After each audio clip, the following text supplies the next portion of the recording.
What's up there, YouTubers and fellow riders? Kim is back at it again, doing a little something different today. I kind of want to discuss my opinions and feelings on why helmet audio sucks.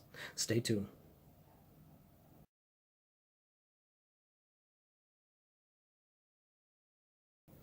What's up there, YouTubers and fellow riders? Kim is back at it again, doing a little something different today. Kind of want to discuss my feelings on why I feel helmet audio sucks.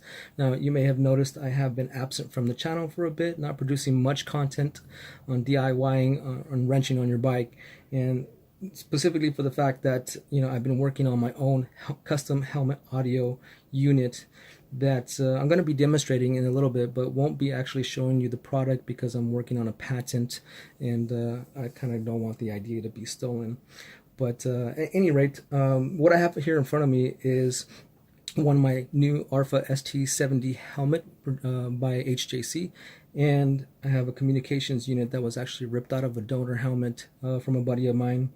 Now, typically, there is no such thing as a company out there that is producing quality helmet audio. Now, most of what you're getting out there are communication devices, and these communication devices are allowing you to hear your MP3 audio via Bluetooth in a device such as this.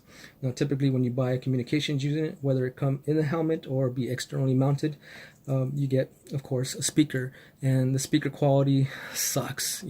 This speaker right here is roughly about the size of a quarter, even though it looks a lot bigger than that with its exterior plastic housing, and I'll show you that in a little bit. Also, what you get is your box here, which basically holds your battery, which is usually a 3.7 milliamp battery, or 3.7 volt battery with about 500 milliamps, which typically lasts about 3 hours or so. And that incorporates your microphone, your controls, and your plugs to connect your speakers up here.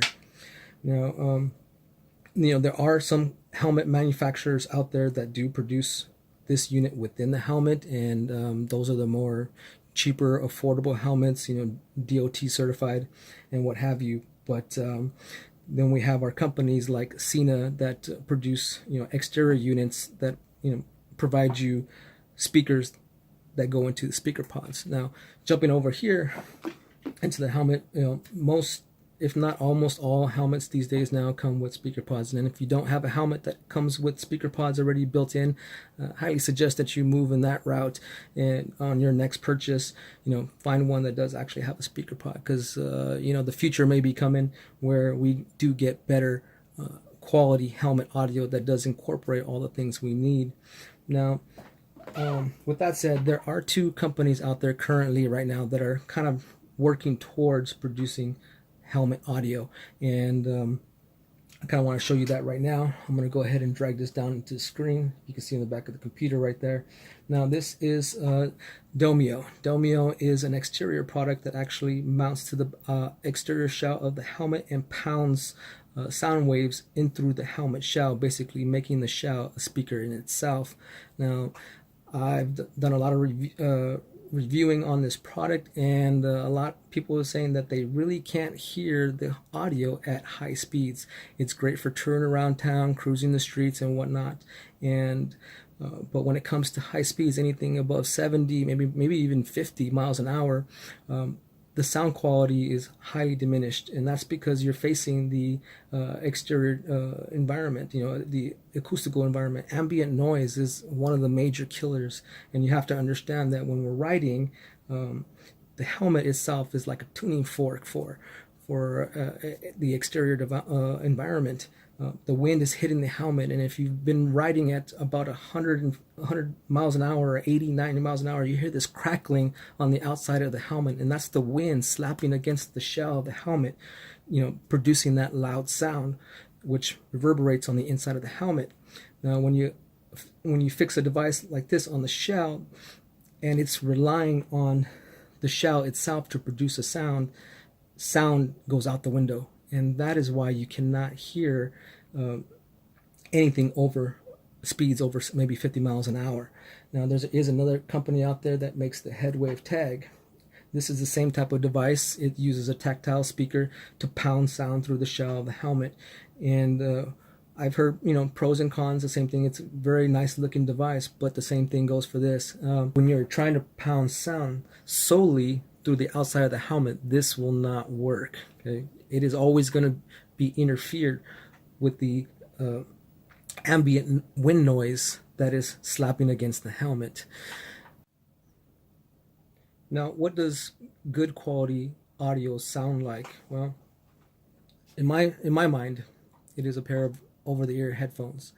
This is a pair of Skullcandy Crushers that I have, and it's one of my favorite pair of headphones simply because it gives you good quality sound, and it also has a tactile speaker inside here which produces the vibration of bass and gives the appearance of a much more richer deep bass because the shell is actually vibrating. Now, if we take a look at the shell or the exterior shell which the speaker resides in, inside here we have about a 40 millimeter speaker. Now I want to point that out right now because I want to show you the size of the communication speaker. Now, this speaker alone is using all this internal air volume in order to function. How do we get that inside a helmet? This is a lot of air volume to consider. Now, I do have a couple of theories and designs that I actually working on right now in order to achieve this same effect inside the helmet, but that's of course something that I'm saving again for patenting and whatnot. But the quality of the speaker is much greater than what you get when you get a communication systems. Remember, the communication companies or manufacturers are only concerned about rider-to-rider communication. They are not concerned about true high definition, high quality audio uninterrupted by ambient noise. So let me go ahead and put this down real quick. Now, a little while ago I showed you this speaker, and I kind of want to show you what you get. Now, outside this does look like about a 30 millimeter speaker, I want to say, and don't let it fool you. This is actually the size of a quarter. And what I've done right here is I've taken apart one of these speakers, and same exact speaker, the opposite end of this one, and I took it apart. Now, as you can see, when we took it apart, look at the speaker size of that. Here's a quarter. That speaker is only the size of a quarter, but it gives the appearance of being something much larger with its plastic housing. So they're basically fooling you into thinking it's a larger diameter speaker. Okay, so go ahead and put that down. So the question remains is, how do we get that inside there, all this inside there, and still give you a good sound? Well, I can tell you a few things right now on how to improve your sound quality, and this is kind of going to be a helpful tip for you guys that you may want to try, and this may lead to a DIY on your own. But if you hop on Amazon or eBay, you can pick up these foam pads, and these foam pads are great. They're sound installation. Now, why would you want to put this in here? Well, if you take a look at the inside of the helmet, and you can see that speaker sitting inside here. Now, typically where the speaker rests, it's recessed inside the helmet, and you have your ear, and in between the two you have a gap about this big. Now, when sound is trying to be produced, it's not being driven directly into your ear, and you actually need a funnel to block out exterior noise. Now, if you have your ear on which would represent my thumb here, and you have the speaker, there's that gap in between here, and you have all this road wind noise in between. The sound is not going directly into your ear. The sound is actually being taken away by the wind that's gushing inside the helmet, for one, and all the ambient noise too, and you get a lower sound. Now, in order to combat that, you would get one of these foam pads, which are very cheap, inexpensive. You could probably pick up like a 6-pack for maybe $3-4, and you glue these to the shell of the speaker, like so. This will produce a barrier in between your ear and the speaker, which will not allow air to travel in between, allowing the sound to strictly be funneled into your ear canal. And that's how you get better quality sound. Again, speaker manufacturers, helmet communication systems manufacturers are not thinking about this, because this is not, they don't know the application of how it was meant to be installed. They don't know what they're working with. They don't know how far that gap is. They're just giving you something generic so that you can hear something.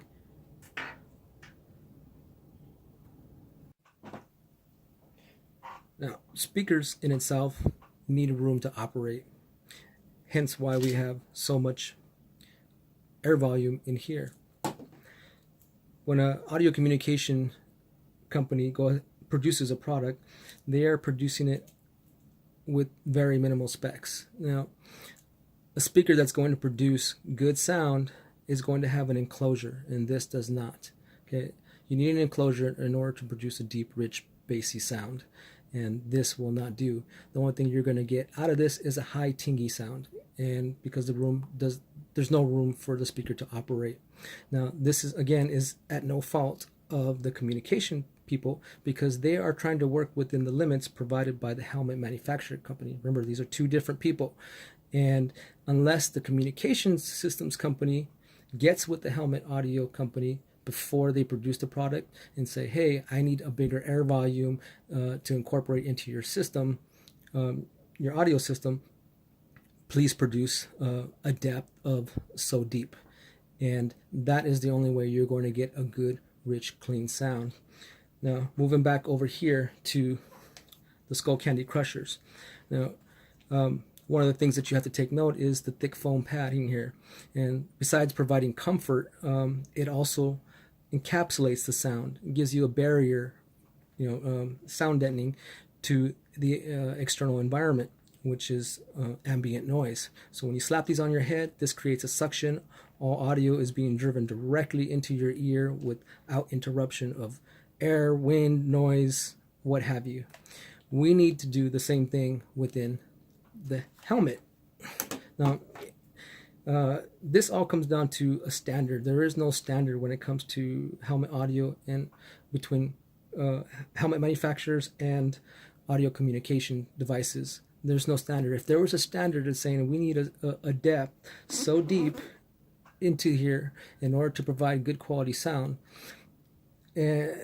so that we can produce our product. Now, if there was that communication between the two companies, we would have a great product, but there's simply not. Sometimes these companies will work with this, but then we end up with a price tag of $500 for a communication device.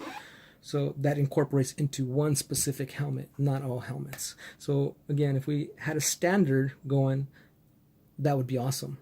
Our problems would kind of be solved. We would know specific specs, how recessed in that speaker was, what the air gap was between the speaker and your ear, how we could add some type of barrier in order to encapsulate the sound and deliver it directly into your ear. Okay, so reiterating on speaker size. Now, in my new audio amplified unit, I am not using anything closely remote to this size of a speaker. What am I actually using is a 50 millimeter speaker. Now, you can see the difference here in size of the speaker. Now, this is an example. This is not the one I'm actually using. And to give you an idea of the size between good audio and cheap audio, this is what I'm using, and this is what the manufacturers are giving you. And you can see the size vastly here as far as coverage or diameter of the speaker. Same thickness, larger diameter. Okay. Now, in order to make a speaker like this operate, you have to kind of go back and think about the over-the-air headphones. We need space, we need air volume in order for a speaker like that to operate.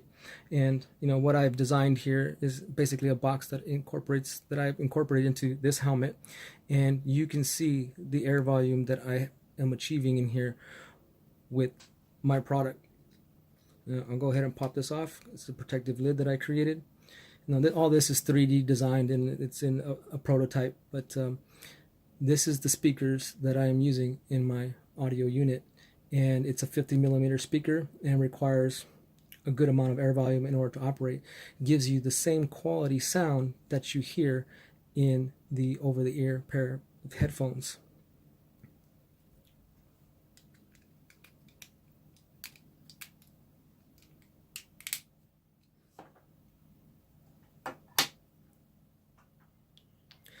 Now, you may be asking yourself why the communication manufacturers don't go ahead and give you a product such as this with a large diameter and a good quality speaker, and that's simply for the fact that they don't believe that there are going to be many people out there who are going to go ahead and modify their $500 helmet in order to incorporate such a large diameter speaker.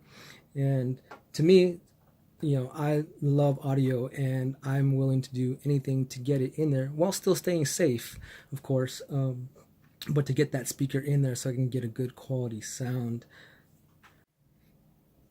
Okay, so let's go ahead and talk about another thing, and that's battery power. Now, most of these units that you get today, they're all small and compact, which is mainly geared toward the consumer. The consumer doesn't want a big bulky product sitting on their helmet. They want something small, slim, and trim. Now, when you got something small, slim, and trim, there's no room for a big battery. Okay, so let's go ahead and crack open the battery pack unit of this communication systems.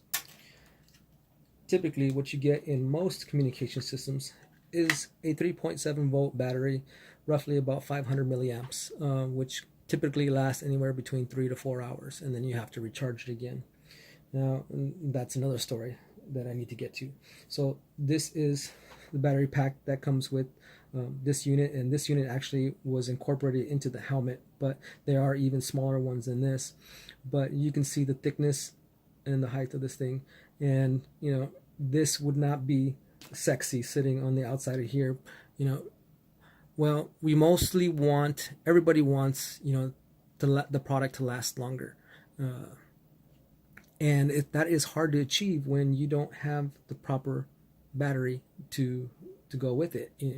So to give you an idea of batteries, this is the battery that I'm using in my design. Okay, it's a BlackBerry battery that I had from an old cell phone, and you can roughly see the size. This is 500 milliamps. This is 1200 milliamps, 12 or 18, I believe. At any rate, my battery life in my unit lasts for 6 months on a single charge. Because we are using Bluetooth on this unit, this battery only lasts for about 3 hours. Now, Bluetooth is another path that we need to travel down. Everybody likes the convenience of no wires. Okay, Bluetooth is great for that. Now, there is one problem with Bluetooth, and that is because the signal drops out, and that has to do with the speed at which you're traveling at and how fast that Bluetooth communication can reach from your phone to the device on the helmet. Now, if you're traveling at excess speeds of, want to say, over 70, 80 miles an hour, you may have experienced that cutout where the sound gets choppy or it drops, and that's simply because the phone that you're using with Bluetooth either 4.0, 4.1, or 4.2 cannot keep up and reach that communication system in time, and so you get chunks and bits and pieces of data as it's shooting out towards up in the air, but you're passing it by as you're speeding at high speeds. So Bluetooth in itself is a battery hog, to say the least. Okay, my unit at this time does not have Bluetooth capabilities, and I do not like Bluetooth capabilities. One, it gives you poor quality sound. Two, the sound shifts because the number of packets of data being transferred out, it has to go at a specific rate in order for it to be consistent. And when it's not consistent, the sound quality either drops, slows down, or is non-existent. And that's one of the drawbacks of Bluetooth. And so at this time, I designed my product with the hardwire capabilities, and I'm totally fine with that. Now, some people may not like being tethered to a wire, but the sound quality is much more better. It is consistently stable, and it provides you enormous battery life. Your phone is no longer being drained because Bluetooth signal is being constantly repeated out. Your audio device on your helmet has an exorbitant amount of life because it no longer has to try and talk to that Bluetooth unit or your cell phone, and saving you battery life, and is the reason why I'm able to get 6 months on a single charge. Now, some of you may be seeing that as a drawback. Who wants to have be tethered to a device? Well, I like it. It's not a big problem, and I have a couple of people out there who are prototyping my or testing my product at the moment, and they absolutely love it. Yes, it is kind of a hassle, but the way I have it configured and set up, I take all that trouble out. Okay, guys, so if you kind of can see in the background, what I've pulled up is Revzilla's product page for the Sena 30K, and what we're looking at right now is the writer's reviews, and specifically they're talking about how choppy the audio is on these products. And I have a portion of it highlighted here that I want to go ahead and read to you.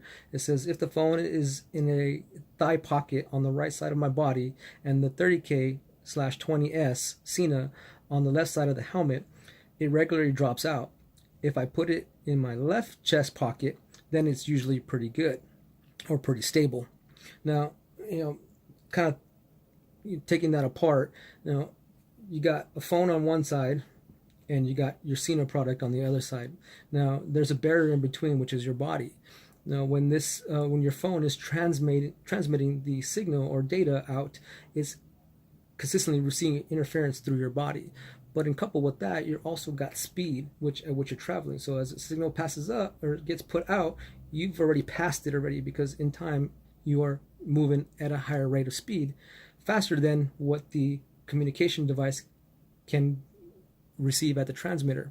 So when you, in essence, put them both in line, now you're getting a better quality signal, right? So the phone is putting out the signal, and your Sena product is now actually receiving it, but you still have that consistent factor of speed. How fast can this unit push out, and how fast can this unit receive the data before you pass it up in time? Okay, so again, one of the drawbacks of having Bluetooth audio, besides battery power being another factor. All right, guys, so this brings us to the end of my rant and my rave on how helmet audio sucks, and the reasons why I feel it sucks, and how we can make it a better process if we actually think it out, But as promised, at the end of the review, I was going to give you a sample of what my helmet audio sounds like. And to give you an idea, there's a lot of people out there that are going to say, oh, it's unsafe to ride with, loud helmet audio. Well, that's totally up to the rider, This helmet audio unit that I'm currently designing or working on and prototyping is 3 watts per speaker, per channel, and it can go much louder than what your eardrums can take it. But again, that's totally up to you as the rider. Rider safety. You can choose to ride with gloves. You can choose to ride with riding boots. You can choose to ride a protective back plate. And you can choose to have a chest plate on. It's all up to the rider and the rider's safety. Use it as you see fit, is what I say. And you're going to get a lot of people out there that say, well, that's not safe, you shouldn't have your music down that loud. Well, I can function totally fine in my environment. I'm very much aware, and being a rider, it's made me a better driver, both on the bike and in the car, and I'm much more aware of my surroundings. I'm always constantly looking around, as you should. Now, I might hear some reviews or some comments below saying, that's not safe and what have you. Well, that's just the way I like to listen to it. You don't have to listen to it that way. There is a lower volume, to put it mildly. But I'm going to go ahead and stick my phone inside the helmet and give you a sample of what the helmet audio sounds like. And to give you an idea of how much power it has, the shell of the helmet actually vibrates so much because there's so much deep, rich bass, and the sound is like super crystal clear, and it is, in my mind, way better than a pair of over-the-ear headphones, and especially these ones. I've created something a lot different than what you'll find out there on the market right now, and hopefully I can get it out to you guys. I'd really like to see it produced, maybe a a helmet manufacturer company might want to take control of it, or maybe a communications device company might want to take control of it, and I'm more than happy to sell the idea. But at this time, I think it is one of the best products out there when it comes to audio quality. And while it doesn't incorporate all the functions and doodads that the communications device do, I'm going to say right now, it's strictly for audio. I don't like to be on my bike having a conversation, talking to people, trying to answer phone calls and what have you. I can still hear my navigation through it, and that's great for me. That's all I need is my music and my navigation and the road. So with that said, folks, I'm going to go ahead and turn it over to the Helmet Audio and let you hear it. And as always, I'll see you next problem. Hope you enjoyed this.